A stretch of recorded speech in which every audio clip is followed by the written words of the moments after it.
Shalom a todos. O canal Doutrina da Mensagem tem o prazer de apresentar o livro áudio, Hebreus capítulo 2, primeira parte.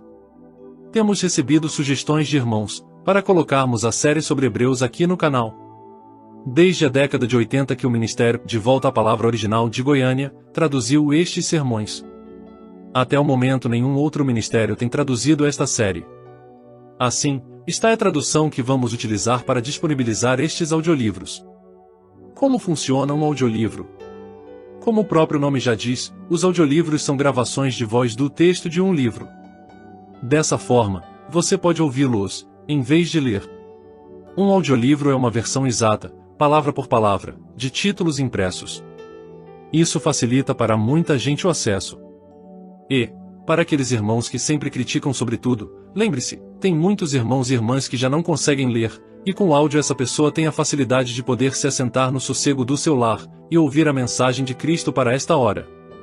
Desde já pedimos seu apoio dando like, comentando e compartilhando este audiolivro para que mais pessoas tenham acesso. Vamos, portanto, com bastante atenção, ouvir o que foi pregado pelo servo de Deus sobre Hebreus capítulo 2 parte 1. Hebreus capítulo 2, primeira parte. William Marion Branham. 25 de agosto de 1957. Jeffersonville, Indiana, Estados Unidos da América. Tradução de a palavra original. No tempo do entardecer, um profeta Deus mandou, com a mensagem sincera, com assim diz o Senhor: meu irmão, a hora é esta, se você quiser voltar. Jesus morreu no Calvário, para os seus ele salvar. E agora o primeiro livro de Hebreus é: nós encontramos Paulo, ou nós cremos. Os teólogos estão no fim, eles não sabem quem, ou como escreveram isto. Mas eu creio que qualquer um com um pouquinho de discernimento espiritual vê que foi Paulo. É crido pela maioria dos escritores que foi Paulo. E como ele. E no primeiro capítulo nós encontramos que ele estava exaltando o Senhor Jesus. Como ele trouxe para mostrar através da experiência que ele havia tido no caminho para Damasco. Agora Paulo era, para começar, um verdadeiro teólogo. Paulo foi ensinado sob Gamaliel, um dos melhores mestres daquele dia. E ele era vivo e inteligente, e era um estudante bíblico perspicaz. E eu encontrei isto, quando ele estava em seu caminho para Damasco com as cartas em seu bolso para prender todos aqueles que estavam no caminho do bendito e velho Evangelho. E o homem era sincero. Mas eu sempre criei que desde que Paulo viu Estevão morrer, eu creio que aquilo esteve bem perto dele. Quando ele consentiu na morte de Estevão, e segurou as capas daqueles que o apedrejavam, então Paulo foi culpado do sangue de Estevão. E ele confessou, e disse: não sou eu mesmo digno, disse, porque eu derramei o sangue do mártir Estevão. Porque ele testemunhou aquilo. E se você testemunhar qualquer coisa, você é tão culpado como se fosse um participante daquilo. Então, se testemunharmos, digamos: sim, eles não deviam ter feito aquilo, isto e aquilo outro. Cuidado com o que você diz, porque você é culpado tal como o seu julgamento é proferido. Se você não pode decidir, não diga nada, simplesmente deixe isto de um lado. Então quando você testifica que você é um cristão, então você é culpado. Veem? Você é responsável por ser um cristão, e você deve viver por isto. E quando Deus faz uma promessa na Bíblia. Veja um homem aqui na cadeira de rodas. Quando Deus faz uma promessa, ele é responsável por aquela promessa. E as Escrituras são responsáveis até que elas se cumpram. Veem? Elas estão bem ali como uma afirmação que Deus fez. E isto tem que se cumprir ou Deus é culpado. Veem? E então, Paulo, sendo um ensinador e descendo em seu caminho para Damasco naquele dia, lá pelo meio-dia, eu suponho, uma grande luz brilhou nos céus, e aquilo cegou, e ele caiu no chão.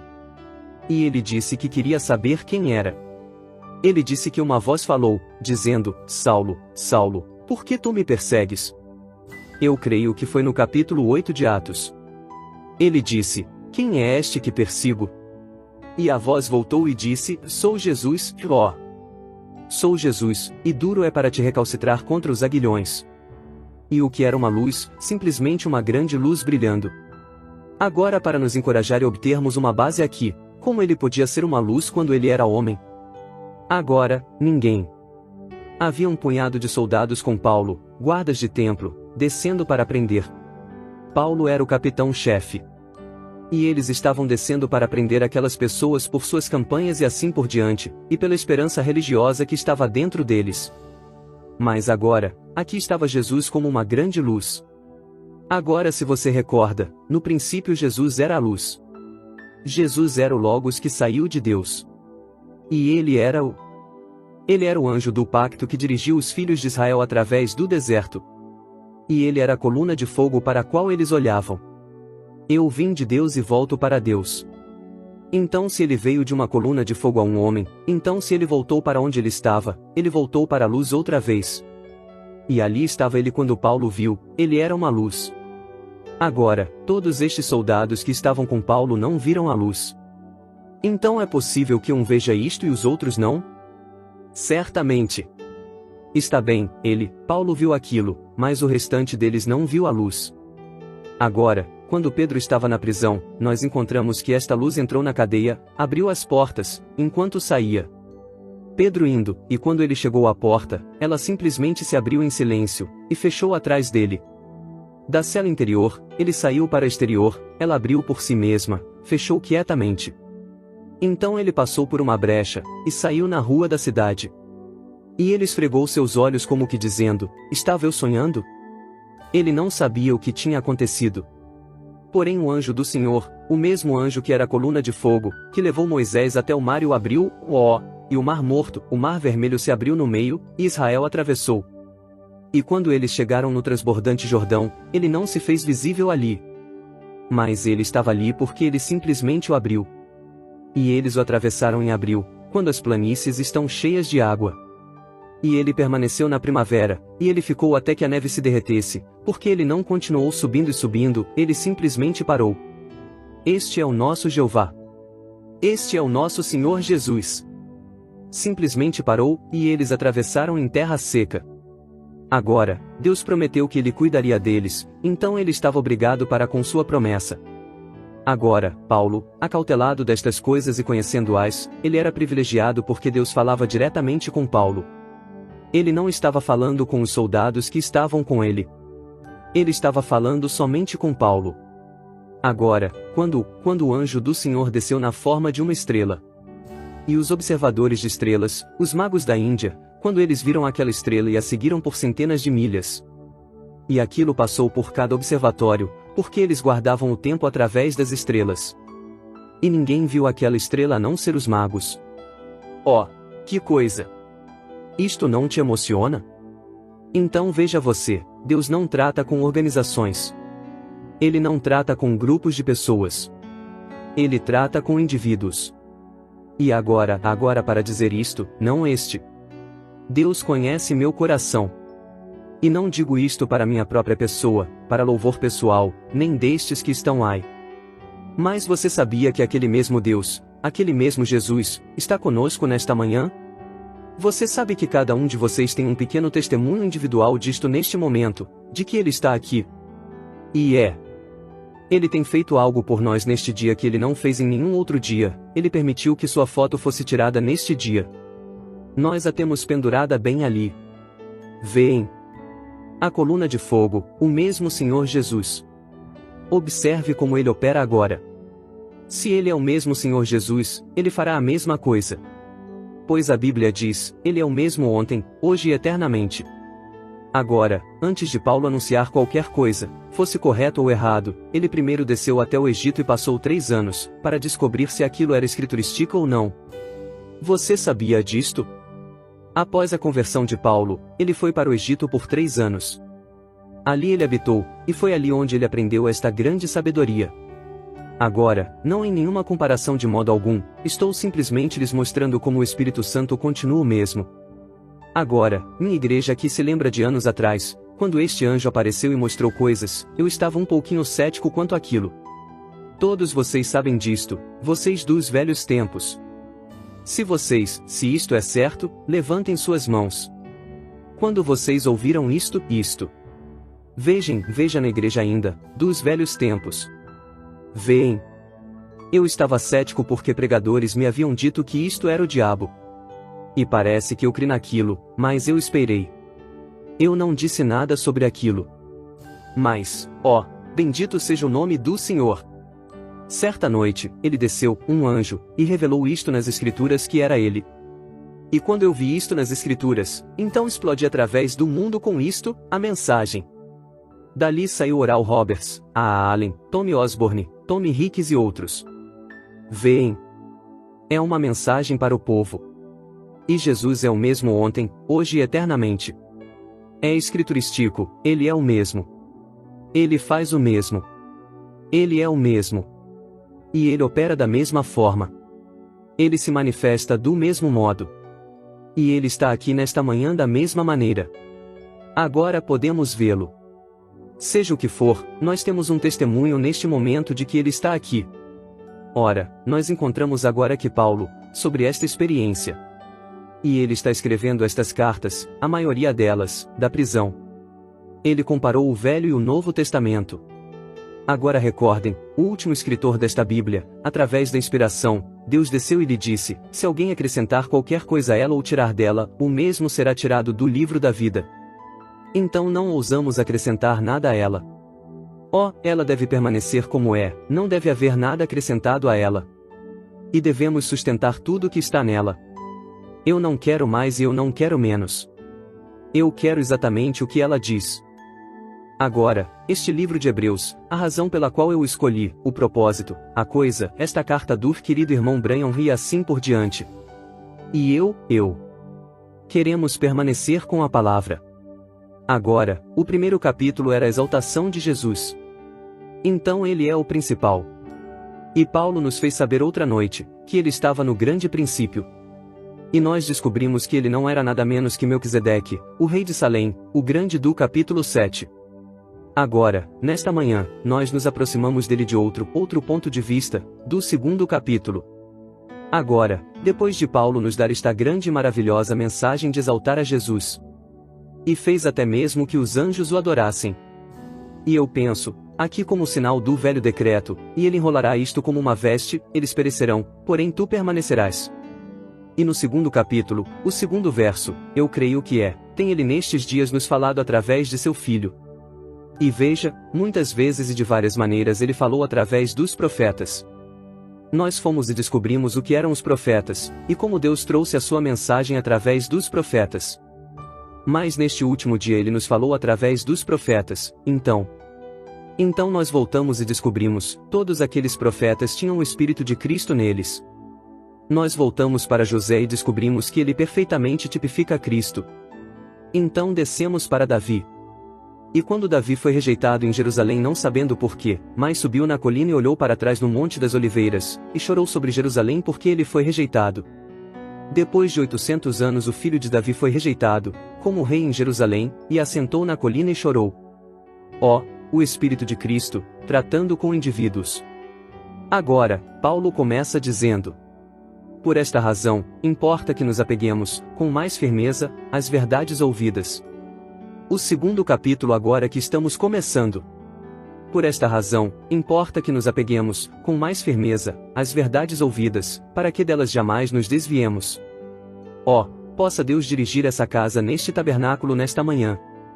Eu oro para que o Espírito Santo crave isso profundamente em vossos corações. Importa que nos apeguemos com mais firmeza, às verdades ouvidas. Que tipo de pessoas devemos ser? Quando vemos o grande Jeová descer e fazer as coisas que ele faz, e vê-las comparadas escrituras por escrituras, que elas são a verdade. E estamos assentados às vezes como um parasita em um toco, e tão indiferentes. Devemos estar ocupados a cada minuto, tentando levar pessoas a Cristo. Devemos ser rochas vivas. Não deveríamos ser indolentes como somos. Vamos à igreja e vemos o Senhor Jesus fazer algo, ou nos abençoar de tal forma, e então nós saímos e dizemos: a reunião foi muito boa.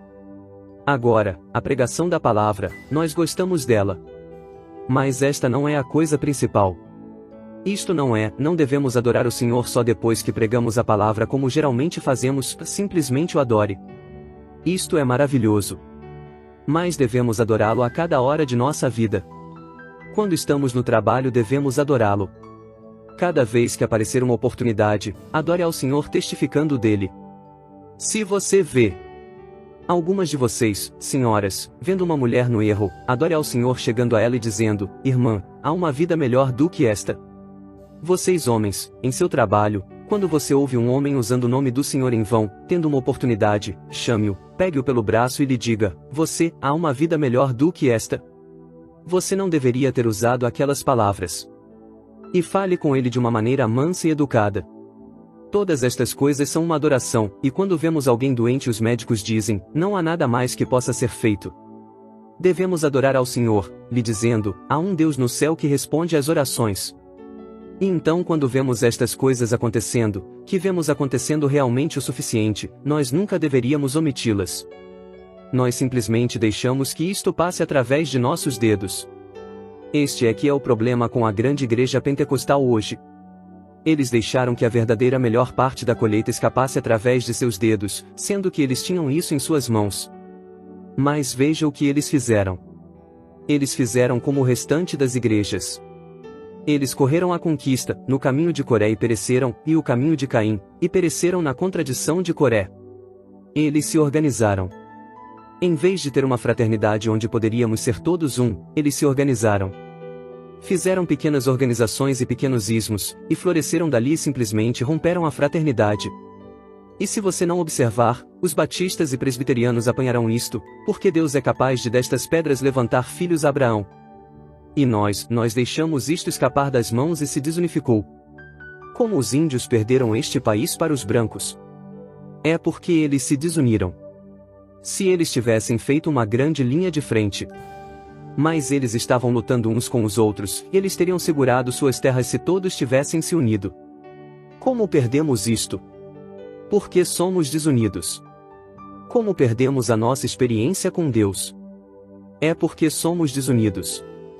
Nós estabelecemos os nazarenos, os santos peregrinos. Nós desunificamos o corpo de Cristo. Nunca deveríamos estar divididos. Podemos divergir em ideias, mas sejamos de coração para coração, irmãos. Deus quer que sejamos. Ele morreu por toda a igreja de Deus. E não queremos estar desunidos. Agora importa que nos apeguemos, com mais firmeza, para que delas jamais nos desviemos. Se, pois, se tornou firme a palavra falada por meio de anjos. Você ouviu isto? A palavra falada pelos anjos. Agora, anjo é um mensageiro. A palavra anjo significa um mensageiro.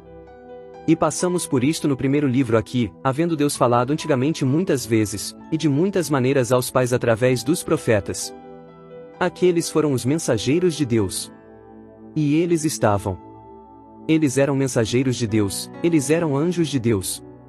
Um mensageiro é um anjo, ou melhor, um anjo é um mensageiro. Um mensageiro. Você é um mensageiro nesta manhã. Você é um mensageiro de boas novas ou um mensageiro de mais novas. Oh, não é bonito saber que somos os embaixadores, que somos anjos mensageiros de Deus para o mundo pecaminoso de que Cristo vive, em nossos corações Ele vive, em nosso espírito Ele vive. E Ele nos traz da mais baixa vida dissoluta de pecado e nos exalta, e nos dá um aleluia em nossa alma, e nos faz novas criaturas. Somos mensageiros, anjos do pacto. Quão maravilhoso! E agora, no Velho Testamento, se as palavras faladas pelos anjos eram firmes. Desta forma tinham que ser certas. No Velho Testamento, antes que a palavra do profeta se manifestasse, ela tinha que ser examinada e aprovada. Eles não eram negligentes com isto como somos hoje. Simplesmente sair e ter qualquer tipo de sensação ou qualquer outra coisa, oh, glória a Deus, é isto. Você está enganado. A Bíblia diz que nos últimos dias, o diabo personificaria o cristianismo de tal forma que, se fosse possível, enganaria até os escolhidos. Isto é correto. Então devemos testar isto. E como eles testavam isto em seus dias? Com Urim e Tumim. o peitoral de Arão que tinha aquelas pedras nele, carbúnculo, jaspe, diamante, rubi, safira. Todas estas pedras que representam o nascimento destes 12 patriarcas, estavam no peitoral de Arão. E quando um profeta profetizava, e aquela luz sagrada brilhava nisto, Deus estava dizendo, isto é a verdade. Mas isto, não importa quão real isto parecesse, se não brilhasse ali, isto não era a verdade. Então aquele Urim e o Tumim estava naquele sacerdócio. Mas esta Bíblia é o Urim e o Tumim de Deus hoje. E quando um profeta profetiza, isto deve absolutamente brilhar com aquela Bíblia. Então Deus diz. Então ele desce e prova aquilo. E como posso glorificar a Deus hoje? Eu me recordo de outro domingo de manhã como este, quando eu estava saindo do tabernáculo. E vocês estavam chorando e me pedindo para não ir. Mas quando eu preguei sobre Davi e Golias, e como você irá enfrentar aquele frio e indiferente mundo que diz, os dias de milagres já passaram. Eu disse, há um grande gigante, e logo que pudermos matá-lo, o resto deles tomará coragem. E o Senhor concedeu aquilo. E então ali estavam Oral Roberts e um Jagers e outros, puxaram a espada e tiramos o inimigo da terra, lutando, trancamos a boca deles. Eles não podem dizer que milagres não acontecem porque aqui estão eles. Certamente, a palavra de Deus é eterna. Isto brilhou no Urim e Tumim. E quando isto brilhou naquilo, isto era positivo. E para qualquer um que está necessitado, se você é um pecador, você deseja saber como se salvar, creia no Senhor Jesus Cristo.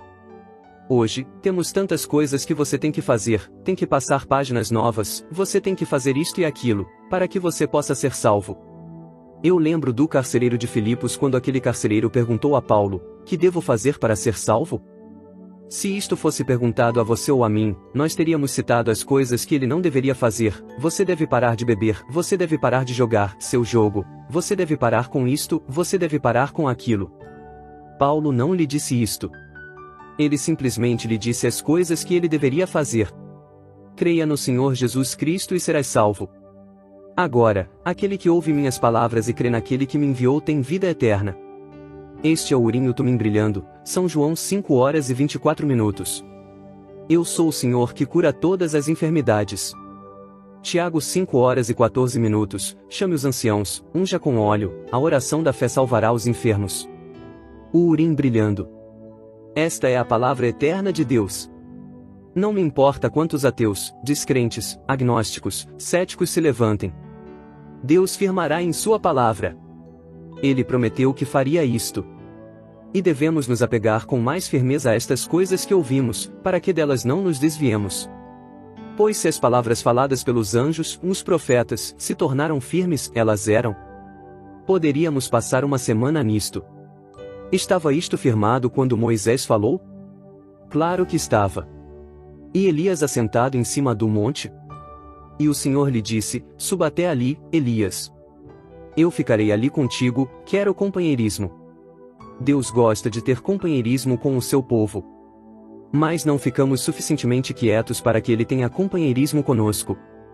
Estamos tão ocupados pulando de lugar em lugar, e tanto. Fique quieto, Elias. Ele queria 3 anos e 6 meses de companheirismo. Nós não podemos lhe dar 3 minutos, dificilmente. 3 anos e 6 meses de constante companheirismo. Eu gosto disto. Disse, não te preocupes com a comida, nós teremos tudo preparado. Os corvos vão te alimentar, e tudo dará certo. Eu simplesmente quero um pouco de companheirismo. Este velho profeta, Elias, assentado. Você tem que permanecer em cima do monte. Enquanto ele estava tendo companheirismo com Deus, o capitão disse, eu acho que vou subir para buscá-lo. Agora você nunca tente romper um companheirismo daquele.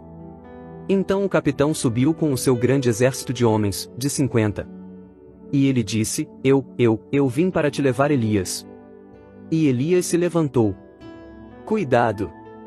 Aqui está um profeta do Senhor. Ele disse, se eu sou um servo do Senhor, que desça fogo do céu e te devore. E ali desceu fogo. E o capitão disse, sabe de uma coisa, ou melhor, o rei disse, aquilo provavelmente foi um raio, um simples relâmpago que estava passando e os atingiu. Vou mandar mais 50. Elias se levantou. Um dos anjos. Sua palavra é firme. Ele tinha que ter uma justa recompensa por tudo que estava dando errado. Ele disse: se sou servo do Senhor, que desça fogo. E o segundo grupo de 50 foi queimado. Está bem. Cada castigo, pois, se tornou firme a palavra falada por meio dos anjos, e toda transgressão e desobediência recebeu justo castigo. Agora, aqui está a grande coisa, no próximo verso. Como escaparemos nós? Como escaparemos nós? Se a voz de Elias trouxe destruição porque ele era um anjo do Senhor, como escaparemos nós quando a voz de Cristo falar também? Ou como podemos falhar quando você está recebendo oração, se isto é a voz de Cristo? Se Cristo ordenou sua igreja para orar pelos enfermos, e a igreja faz o que ele diz, para eles fazerem, então como pode isto alguma vez falhar? Isto não pode. Você pode falhar, porém isto não pode falhar. E desde que você guarde isto te atravessará. Se você falhar, você falha por si mesmo. Você simplesmente se afasta da palavra. Mas desde que você permaneça com a palavra, isto não pode falhar. Se a palavra dos profetas fez tal e tal coisa, quanto mais será a palavra de Cristo? Como escaparemos nós, se negligenciarmos tão grande salvação? A qual, tendo sido anunciada inicialmente pelo Senhor, foi-nos depois confirmada pelos que a ouviram. Pense nisto, falando pelo Senhor. Quantas vezes podíamos voltar? Onde poderíamos parar? Bem aqui por 1 hora. Quando Jesus veio, Ele é o mesmo ontem e para sempre. Agora recordem, isto primeiro aconteceu para ser falado por Jesus, Ele mesmo, e então foi confirmado pelos que o ouviram. Agora ouçam-no. Quando Ele chegou na terra, Ele não alegou ser um curador. Ele disse: não sou eu que faço as obras, é o meu Pai que habita em mim. Ele faz as obras. O Filho nada pode fazer de si mesmo, a menos que ele veja o Pai fazendo. São João 5:19. Observe quando Filipe chegou para ele. Natanael. Após a conversão de Filipe, ele foi atrás de Natanael, disse: venha, veja quem encontramos, Jesus de Nazaré, o filho de José. E ele disse: pode vir alguma coisa boa de Nazaré? Disse: vem e vê. Esta é a maneira de convencer, provar isto. Vem e vê. Oh, esta foi a melhor que eu já ouvi. Venha você mesmo e descubra. Não fique aí do lado de fora criticando, mas prove todas as coisas e retenha rapidamente o que é bom. Vem e vê. Pelo caminho eles foram conversando. Quando ele chegou na presença do Senhor Jesus, ele disse: eis um israelita em quem não há dolo. Isto quase lhe tirou toda a pele. Ele olhou ao redor, ele disse: ora, Rabi, quando tu me conheceste? Tu nunca me viste. Como me reconheces? Disse Filipe. Antes, quando ele chamou, ele disse: antes que Filipe te chamasse, ontem, quando tu estavas debaixo da figueira, eu te vi.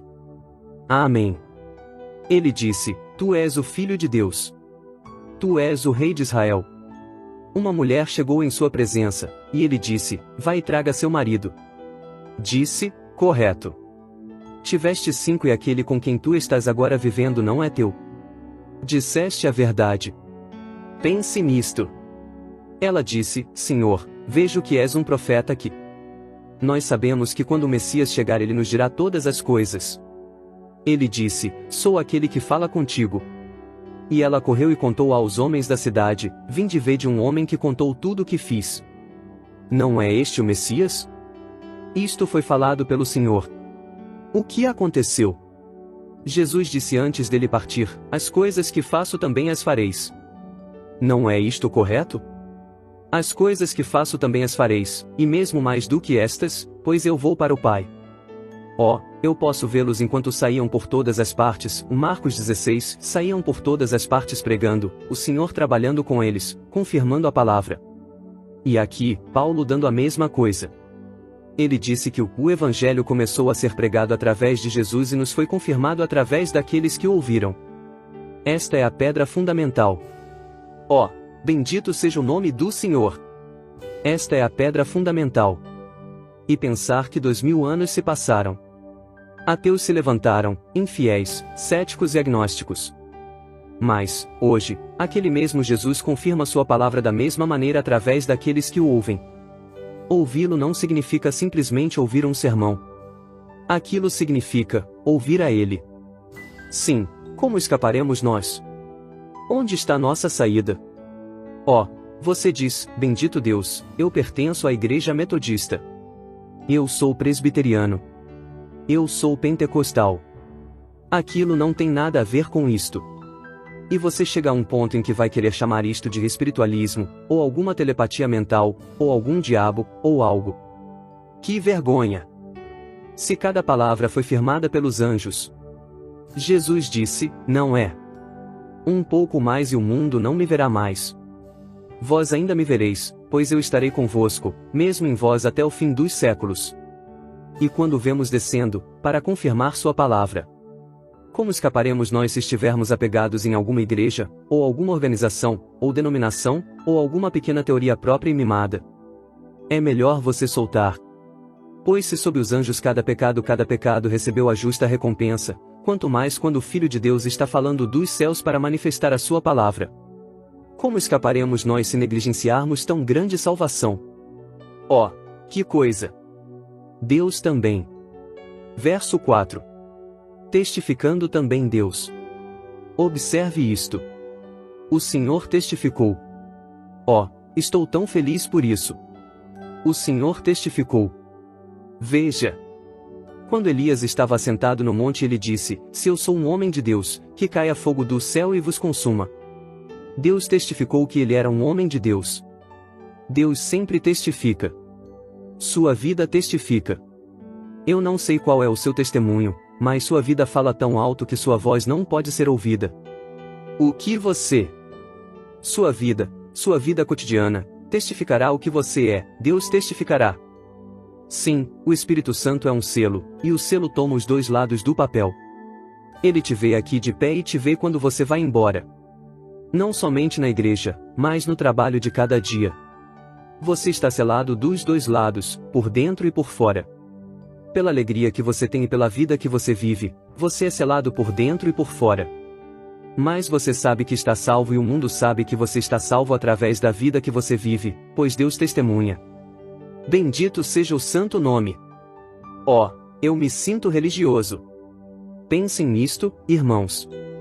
Oh, minhas ovelhas ouvem a minha voz e a um estranho elas não seguirão. Oh, como os nossos nomes estão nas palmas de suas mãos diante dele dia e noite. Sua palavra está sempre diante dele, sua promessa. Ele testificará de si mesmo. Se você não abrir a sua boca e não disser uma palavra, o mundo saberá que algo aconteceu com você. Testifica. Com eles, por sinais e milagres, e várias maravilhas e dons do Espírito Santo, distribuídos por sua vontade? Vamos tomar só mais uma escritura agora, antes de concluirmos. No dia de Pentecostes, quando eles receberam o Espírito Santo, cerca de 4 dias depois, Pedro passou pela porta chamada Formosa, ele e João. Eles disseram: olhe para nós. Para o homem ele disse: não tenho ouro nem prata, mas o que tenho te dou. No nome de Jesus Cristo de Nazaré, levanta e anda. E o homem olhou para cima e não lhe fez pergunta alguma. Ele simplesmente levantou e saiu andando. Eles eram ignorantes e iletrados. Mas a Bíblia diz, eles tiveram que considerá-los, pois eles sabiam que eles estavam com Jesus. Irmão, o mundo sabe que você esteve com Jesus, quando você pode viver uma vida tão limpa neste mundo presente nestas trevas, que o mundo sabe e pode ver que você esteve com Jesus, quando uma rude e vulgar prostituta de rua se torna senhora, lavada no sangue do Cordeiro, Deus está testificando que ele vive. Pegue um bêbado, ele está tão derrubado que ele ataca a sua esposa, e espanca seus filhos, e tira o alimento da mesa para gastar com prostitutas. Deixe-o encontrar com Jesus uma vez. Você o verá voltando como o legião, que estava com sua mente correta e vestido, para seus filhos e sua esposa e seus queridos. Certamente. Algum tempo atrás, cerca de 40 anos atrás, quando as religiões do mundo se encontraram, e muitos se levantaram e falaram. E os maometanos falaram pela religião maometana. E os jains falaram pelos jains, os budistas pelos de Buda. E o pequeno médico. Eu me esqueci qual é o seu último nome, neste momento. Eu realmente sabia o seu nome, mas o esqueci. Ele falou para representar o cristianismo. E ele contou a história da senhora Maccabi de Oklahoma, na América. Ela era tão ordinária e tão baixa até ao ponto em que mesmo quando eles foram matá-la, eles não colocaram nem mesmo suas mãos nela, ela era muito vil e vulgar. Eles a prenderam sob custódia, fumando um charuto, dirigindo uma carruagem, e quebrou as leis, o recorde em Oklahoma, quando passou pela rua dirigindo uma carruagem com 4 cavalos. E ela era tão vil e tão suja até que a sociedade nem mesmo chegava perto de onde ela estava, tanto, que até os executores que iam executá-la, eles não a enforcaram. Eles simplesmente derramaram piche e penas sobre ela para matá-la. E quando aquele pregadorzinho contava a sua história, o fez de tal forma que tinha as pessoas assentadas em seus lugares até o final, ouvindo o que aconteceria em seguida. Quando ele chegou naquela baixa, vil e imunda que a própria lei nem mesmo mexia com ela, ela era tão baixa, que mesmo o próprio diabo no inferno rejeitaria uma tal pessoa, da maneira que ele contou a história. Então ele disse: cavalheiros, das religiões do mundo, tem a vossa religião alguma coisa que limparia as mãos da senhora Macabe? Todo mundo ficou quieto. Então ele bateu palmas, pulou para cima e disse: glória a Deus. O sangue de Jesus Cristo não somente limparia as mãos, mas limparia o coração dela. Diga a você. Sublime graça. Quão doce a melodia. Que salvou um miserável como eu. Uma vez estava perdido, mas agora fui encontrado. Estava cego, mas agora vejo. Foi a graça que ensinou o meu coração a temer. Meus temores aliviaram-se na graça. Quão preciosa foi aquela graça. Na hora quando primeiramente criei. Certamente. Como escaparemos nós se negligenciarmos tal coisa? Se você negligenciar o comer, você morrerá. Se você negligenciar virar uma esquina, você tromba. Se você negligenciar em ordenhar a vaca, aquilo secará. Se você negligenciar os seus dentes, você terá que arrancá-los todos. Certamente. Você paga pela sua negligência. Ó, Tabernáculo Branham e visitantes, deixe-me lhes dizer algo, agora. Se você negligenciar testificar da glória de Deus, se você negligenciar dar a Deus louvor e glória, num destes dias você se encontrará frio, formal e apóstata. Dê louvor a Deus. Como escaparemos nós se negligenciarmos tão grande salvação? Está ficando tarde, e eu acabei de observar que o irmão Tons entrou ali atrás. Nós encerraremos e continuaremos com isto nesta noite, o Senhor permitindo. Oremos por um momento. Nosso Pai Celestial, a Ti as bênçãos e louvores e honra, e glória, e sabedoria, e poder para sempre e sempre. Ó, para aquele Cordeiro que está assentado no trono, domínios e reinos e tudo foi dado em sua mão. Quando ele levantou dos mortos para nossa justificação, ele gritou para o mundo: todo o poder no céu e na terra é dado em minha mão.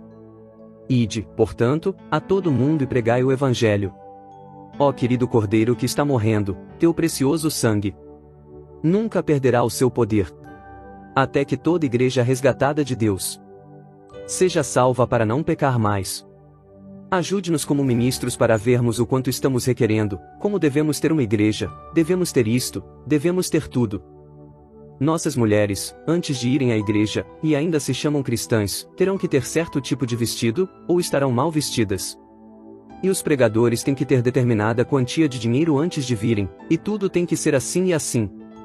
Ó, Cristo, quando eu leio ali, como eles andaram errantes com peles de ovelhas e carneiro, vivendo em buracos na terra e em cavernas. Eles peregrinaram sob vil perseguição e ainda obtiveram a fé sob o ministério de anjos. Como escaparemos nós, quando o Senhor Jesus nos tem dado ótimas casas, e carros e roupas e alimento?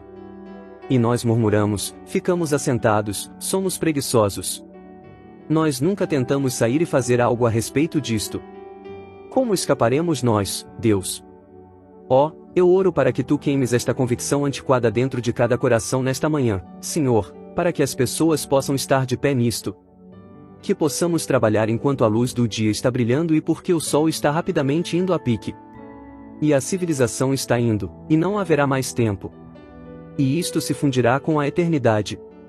Ó Deus, permita que hoje possamos sair com uma visão pura, com sabedoria, com entendimento, para sabermos como nos aproximar dos pecadores e levá-los a Cristo. Ouça a oração de teu servo, Senhor. Eu pergunto se há alguém aqui que não conhece a Cristo como seu Salvador, levantará você sua mão e dirá: lembre de mim, irmão Branham? Simplesmente levantará você sua mão e dirá: lembre de mim, eu quero ser um cristão. Eu não quero negligenciar mais? Deus te abençoe aí atrás, Senhor. Alguém mais? Eu quero levantar minha mão, irmão Branham. Eu desejo aceitar a Cristo como meu Salvador, eu negligenciei todo o tempo. Eu vou à igreja, claro, eu pertenço à igreja. Fim da gravação. E assim encerramos a leitura do sermão, Hebreus capítulo 2, primeira parte. Entregue pelo reverendo William Marion Branham, no dia 25 de agosto de 1957, em Jeffersonville, Indiana, Estados Unidos da América. A tradução que temos usado nesta leitura foi feita pela equipe, de volta à palavra original. Por favor, comente abaixo deste vídeo se você gostaria de ouvir mais mensagens assim. Sabemos das dificuldades hoje de leitura, pois muitos irmãos já não conseguem mais ler, dado a idade e outras dificuldades. E assim, o canal Doutrina da Mensagem tem feito o possível para deixar a mensagem o mais acessível possível a todos. E antes que você se esqueça, seu like e comentário é muito importante, e você ao compartilhar com mais pessoas este livro áudio, estará também evangelizando. Contamos com seu apoio e suas orações. Deus te abençoe, no nome de Jesus Cristo. Amém.